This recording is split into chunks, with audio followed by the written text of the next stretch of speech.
Today we are going north.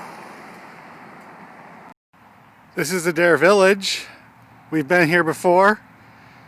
Still cloudy and cool. No rain though.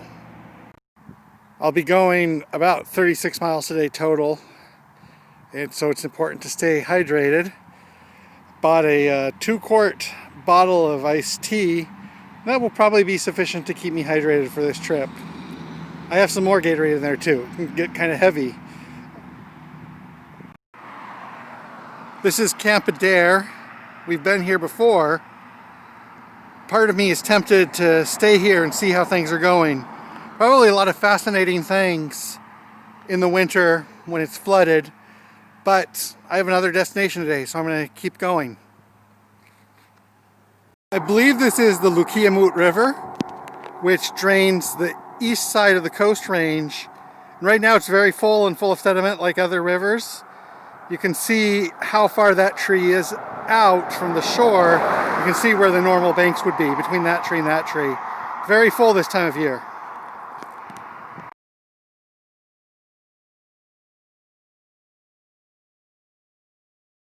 That is a lot of hay. When I see something like that, I like to think, how much hay is that? What's the price per bale? How much is all that hay worth? And is all the hay in that big barn worth more or less than a shoebox full of SD cards? Earlier I said I was by the Lukiamut River. I think I was wrong, because this river here is obviously much larger.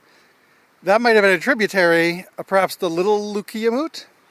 And it was just deceptive because it was much larger than it usually was. But this river is obviously much larger. Looks about the size of the normal Willamette, and you can see how far up the water is right now.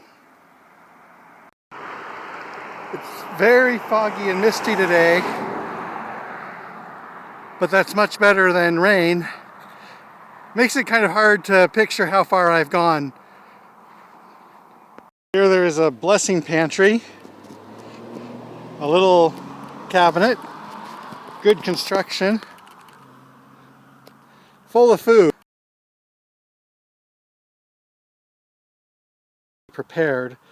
I mean, you can always just gnaw on a thing of top ramen, but it's not a lot of food here that's easy to make and easy to eat. Luckily I did bring food, so I'm not worried about that. But I think this is an interesting thing to see. This is attached to what seems to be like a private wildlife refuge, a private place that people can go and look at wilderness or look at nature. They also have a little free library. So basically they have all my needs covered. I have a Biden Harris side. So normally there's a ferry here. In fact, there still is a ferry here. Today the ferry is out of service. The river now is too full for the ferry to run. I checked, when the river reaches 15 feet level, the ferry closes. Today it's at 17 feet, which is substantially above 15. It's a non-linear relation. 17 is really high.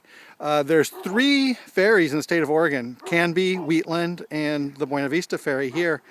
And if it was a different day, I would go down there and just take the ferry across the river just to see what was there, but can't do that today. I might still go over there. The road is closed. I don't know if that's the case for pedestrians. I'll ask. At Buena Vista Park, and the river is very high.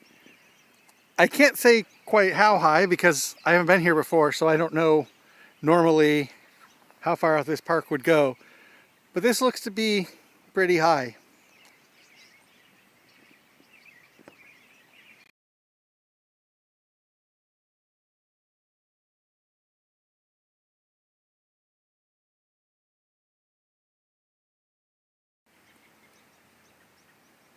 No hay socorrista. Nade con su propio riesgo. Nade de nada. This is Buena Vista Flowers. One of the only businesses or institutions in Buena Vista. The only retail business that I know of. There's some breads and breakfasts how do you pluralize that? And then there's some other institutions which we'll see in a moment. As far as retail businesses, this is it. And it looks very nice, but not the most practical business for day-to-day life. So the other two businesses in Buena Vista are, well, businesses, not really businesses. The other two institutions, establishments, are rural fire district. Now, this is not that uncommon in the United States that you go to like a small town that's just a crossroads and you see a large fire station. Over here we have a community church. So together with the flower shop and a couple of beds and breakfasts, this is the establishments, the services of the town of Buena Vista. Now, I haven't done an exact count, but there's several dozen, maybe up to 100 houses here. So there's, probably a couple hundred people within the area. There's no store though. If the people here want to buy even a loaf of bread, they have to go to Monmouth, 10 miles away, Albany, 12 miles away, Corvallis, 18 miles away. This seems kind of unusual to me, especially after Chile. A town this size would have at least a mini market. That's kind of what I want right now. I want the mini market Javiera, and I want to buy the lunch of champions. Coca-Cola Light, Ramitas, Marqueta, and a Super Ocho bar. But I don't think the fire station can do that for me. I'm on my way back, about 3/4 of the way done with my trip. Took a slightly different route returning, and it's had some nice surprises like this park, which might be a park or might be a wildlife refuge, and is very nice in either case. I'm back in Adair Village. It's a little bit before 4 p.m. Not too late in the day, but it feels later because it's dark and as I'm tired. My trip is about 80% done. From here on out, everything's pretty predictable. So this is the end of the trip. Thank you for watching.